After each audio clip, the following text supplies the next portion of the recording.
analizar algunas de las cosas que dijo el presidente Andrés Manuel López Obrador. Sumo a esta cobertura, a este análisis, al doctor Jesús López Almejo, tu profe de Relaciones Internacionales, miembro de esta familia sin censura. Profe, ¿qué te pareció el informe? Muy buenos días. Hola, mi querido Vicente, muy buenos días. Muy contento de esta invitación para hacer este análisis del informe. Mira, me parece, Vicente, un análisis del presidente bastante sensato. No es triunfalista, aunque lo pareciera por la cantidad de logros que ha obtenido. 98 compromisos de 100 han sido cumplidos. Me parece, Vicente, que aquí quisiera comentar algo con la gente, porque de pronto pudiera caer en la tentación de escuchar, digamos, a la prensa que ha sido adversa al presidente, en cuanto a que casi cada informe sirve para vanagloriarse, o que Fox nos hizo creer que estábamos en Foxilandia, con Calderón era puro triunfalismo y soberbia, y con Peña estábamos en Peñalandia. De pronto parece que estuviéramos también escuchando a un presidente que vuelve a decir cosas positivas de su administración, cuando la prensa tradicional dice cosas negativas. Bueno, explicarle a la gente que lo que hoy dijo el presidente López Obrador tiene sustento en la vida cotidiana, en la práctica, y algo que sobre todo, Vicente, que no van a ser únicamente cuestiones de su gobierno, sino cuestiones estructurales, cuestiones de mediano y largo plazo, cuestiones que revertirlas van a tener que echar a andar reformas constitucionales, que se antoja muy difícil. ¿Por qué? Porque bajo la legitimidad que tiene el presidente Andrés Manuel López Obrador, bajo su gran popularidad, encontramos el respaldo de un partido como es Morena, al que se le sumaron otros que le permitieron en algunos momentos tener mayoría relativa y en algunos otros tener mayoría calificada, es decir, 2/3 partes de las cámaras y además 17 legislaturas. Si por alguna razón, Vicente, no se podía tener antes reformas constitucionales, es porque a los partidos les costaba mucho trabajo armar las mayorías necesarias, y ya vimos que cuando se echaron a andar mayorías como las que llevó a cabo el Pacto por México con Peña Nieto, pues fue a través de sobornos. Entonces, lo que hoy dice el presidente, me gustó mucho cómo cerró en cuanto a que si queremos volver al pasado, dijo, no se las vamos a dejar tan fácil, porque estamos haciendo los cambios estructurales y las reformas constitucionales que difícilmente nos pueden regresar al pasado. Y esto es importantísimo porque la legitimidad política que ha adquirido el presidente, que hoy en día lo apoyan más personas todavía de las que votamos por él en el año 2018, hace que esa legitimidad se traduzca en proyectos de ley que se aprueban y que se aprueban con mayorías en donde hasta los priistas votan a favor. En ese sentido, me parece que no es un discurso más, sino es un discurso que tiene bastante bien tomado el pulso de la República Mexicana. Profe, ¿tú tienes también la idea de que es un discurso, un informe cercano al pueblo, no dirigido necesariamente a las élites? Porque algunos de los mensajes que yo analizo, pues son muy del pueblo. Por ejemplo, el 70% de los hogares de México se beneficia de algún programa o del presupuesto. Ya están sentadas las bases de la transformación, se respeta la Constitución, hay legalidad, democracia, se garantizan las libertades y el derecho a disentir, hay transparencia plena, no se censura a nadie, no se violan los derechos humanos, el gobierno no reprime al pueblo y no se hace fraude electoral. El gobierno no representa a la mayoría de los privilegios, sino a todo el pueblo. ¿Qué piensas?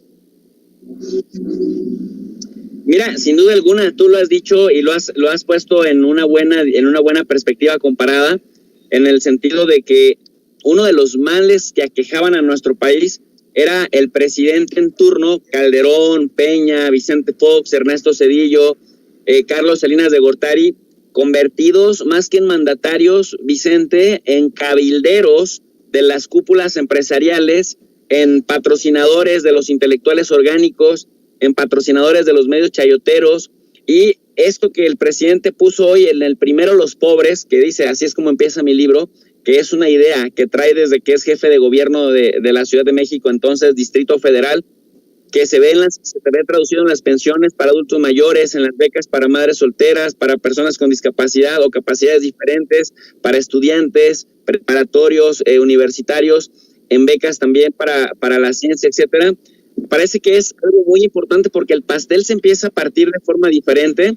Y esta otra cuestión, Vicente, que ya queda por ley, es decir, no solamente queda como un decreto que se puede echar abajo cuando llegue otra administración, sino que para echarlo para atrás tendría que pasar por otra reforma constitucional con un costo bastante alto. Y cuando digo que es importante lo que dices en cuanto a que es el gobierno el que desde la esfera federal está impulsando esta política del primero los pobres, y cuando digo que Salinas, Cedillo, Fox, de hecho Miguel de la Madrid, etcétera, eran los verdaderos cabilderos de los intereses populares, pues lo vemos en los evasores fiscales, lo vemos en el FOBAPROA.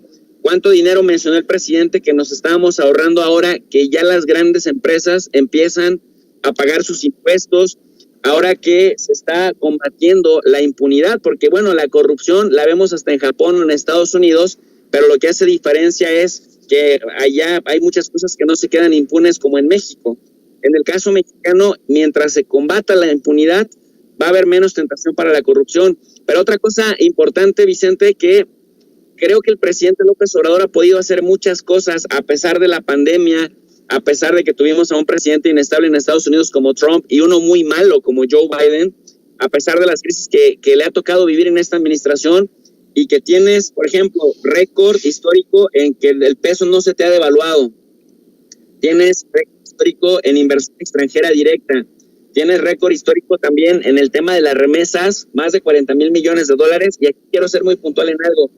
Aunque las remesas es dinero que viene de Estados Unidos y es dinero que viene de los migrantes y que no es de políticas generadas por este gobierno, un mérito que sí tiene este gobierno, y esto yo lo he venido sondeando, lo he venido estudiando hace 2 años, es el clima de confianza y la percepción del combate a la corrupción, que ha sido muy efectiva para que entonces los migrantes hagan 2 cosas: envíen dinero bajo el criterio de que pueden emprender un negocio y va a fructiferar, y 2, emprenden también el plan de regreso a México, porque ven un clima de confianza a pesar de los ataques de los medios de comunicación, cosa que no es cosa menor, Vicente, porque aquí en tu programa muchas veces hemos definido la importancia de la legitimidad, hemos dicho que López Obrador tiene mucha legitimidad y hemos definido que la legitimidad es aquella percepción del derecho de alguien, no, la percepción de la colectividad del derecho de alguien a ostentar autoridad en razón de que cumple con lo que promete, y en ese sentido las remesas se han disparado. Los migrólogos, es decir, los estudiantes de la migración o los estudiosos de la migración decían, es que las remesas son cíclicas, es que en cierta parte del año aumentan, pero luego disminuyen. Lo que hemos visto en este gobierno es que las remesas no han disminuido, siguen aumentando, y cuando tú le preguntas a los migrantes por qué siguen enviando remesas, más allá de los ciclos normales del sube y baja, los migrantes te dicen porque hay un clima de confianza y porque les da bastante sentido de pertenencia el tener un gobierno como el de López Obrador. Entonces, ni la inversión extranjera directa, ni el aumento de remesas, ni el tema de la devaluación escapan al hecho de que hay un clima de confianza, y es una confianza que les inyecta el gobierno de López Obrador, Vicente. Profe, otra cosa que te quiero preguntar, tú eres experto en relaciones internacionales, el orden de los factores altera el producto. ¿A qué me refiero? El presidente Andrés Manuel López Obrador en su informe de gobierno agradece a Cuba primero por la solidaridad, agradece a Argentina, después agradece a Rusia, a China, y deja al último lugar, en el último lugar de agradecimientos, a Estados Unidos.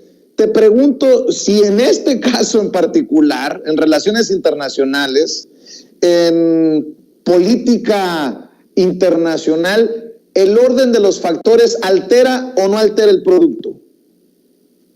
Me parece que sí, Vicente, el orden de los factores sí altera el producto, porque también aquí tenemos otro fenómeno. México se ha venido convirtiendo en un centro de gravedad de la política latinoamericana. Si tú te fijas, una de las críticas más fuertes que le hacían al presidente López Obrador los conservadores y sus detractores en la prensa chayotera era que no salían de México, y le criticaban como si de esto fuera a depender el fracaso de nuestra política. ¿Qué decían? es que López Obrador no va al G20, no va a Brasil, no va a Buenos Aires, no va a Bogotá, pero si te fijas, ha ocurrido un fenómeno muy importante. AMLO no sale excepto Estados Unidos y fue muy práctico una cirugía, una operación quirúrgica con Donald Trump que le permitió tener gobernabilidad, pero hacia América Latina es América Latina quien viene. Hemos tenido aquí ya los presidentes de Colombia, al presidente de Ecuador lo tuvimos recientemente, hemos tenido también al presidente de Argentina y así a representantes de Canadá, de Costa Rica, gobiernos de Guatemala. México es el centro de gravedad y aunque López Obrador no salga, entonces los presidentes de América Latina vienen. ¿Y esto qué tiene que ver con lo que me estás preguntando? Tiene todo que ver. El orden de los factores altera el producto porque el mensaje que está diciendo México como nuevo líder regional en América Latina con este gobierno, que además materializó su liderazgo en la resistencia frente al proyecto imperialista que representa la OEA en el caso de Bolivia y en el caso de Venezuela, como mediador ahora de las pláticas que están teniendo, o por lo menos como sede de las pláticas que están teniendo, en este caso el gobierno de Venezuela con la oposición venezolana, que vieron en México un interlocutor válido, y el tema de Cuba, en el contexto, tú recordarás el homenaje que se hace a Simón Bolívar, en donde López Obrador dice, Cuba debiéramos ser la nueva Numancia por la capacidad de resistencia al embargo económico, al bloqueo económico que se diga con todas sus letras. Entonces, ahora lo que está diciendo claro es que el centro de gravedad en América Latina ha cambiado y que hay autonomía, incluso para reconocerlo abiertamente, Vicente. Muy bien, pues qué interesante siempre escuchar tus opiniones, tu análisis. Profe, me imagino que en tu canal de YouTube, en tu Profe de RI, estarán siguiendo con el análisis de este tercer informe de gobierno del presidente Andrés Manuel López Obrador. Sin duda alguna, mi querido Vicente, por eso, si me permites, me gustaría invitar a la gente a que vayan al canal de tu Profe de RI, que significa Relaciones Internacionales, en donde por ahí de las 5 de la tarde voy a tener un análisis, incluso pues con algunas gráficas, con apoyo visual, para que la gente pues también tome nota de estas cosas, porque también otra cosa que dijo el presidente, que no se olvide el impacto de la memoria histórica, y es importante pues hacer las precisiones y las acotaciones necesarias. Sí que te agradezco mucho, Vicente, que me permitas compartir estas reflexiones en tu espacio, y bueno, pues seguir invitando a la gente a que se suscriba sin censura también, y que se suscriba al canal de tu Profe de RI. Muchas gracias. Te mando un abrazo, profe. Gracias por estar al pendiente y por compartir tus opiniones, tus comentarios, el análisis con la audiencia de Sin Censura. Es el doctor Jesús López Almejo, tu Profe de RI, hablando con nosotros sin censura.